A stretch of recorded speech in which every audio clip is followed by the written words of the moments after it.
5 जुलाई एक पाकिस्तान की तारीख में एक स्याह दिन है। उस स्याह दिन जो कि आज पाकिस्तान में मार्शल लगा था 1977 में, आज के दिन ही 5 जुलाई को ही हमारे एक बेहतरीन सहाफ़ी को, जो सच की आवाज़ था, जो हकीकत पे रिपोर्ट कर रहा था, जो हक पे खड़ा था, उसको इस्लामाबाद टोल प्लाजा से मुबैना तौर पे गिरफ्तार कर लिया गया है। मैं इसकी मजम्मत करता हूँ। ये इंतहाई एक शर्मनाक काम है जो किया जा रहा है इस फैशिस्ट रजीम की तरफ से। ये एग्जैक्टली जो कि मार्शल लॉ के दौर में पलने बढ़ने वाले, इनको कोई जमहूरी ख्याल नहीं है। आज चेयरमैन तहरीक इंसाफ इमरान खान साहब ने इस चीज के ऊपर सबको वार्निंग दी, मुतनब्बे किया कि ये काम ना करें, इसके ऊपर रिएक्शन आएगा।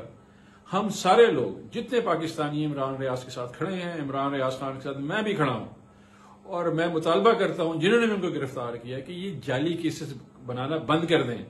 ये मुल्क मानने वाला नहीं है। आजादी की तहरीकें ऐसे नहीं रोकी जा सकती हैं। आजादी की तहरीकों में आजाद करना पड़ता है लोगों को, और ये वक्त आ गया है कि आप लोगों को अपने फैसले खुद करने दें। और मैं इस चीज को कंडेम करता हूं। I stand with Imran Riaz Khan, so is this country. Thank you.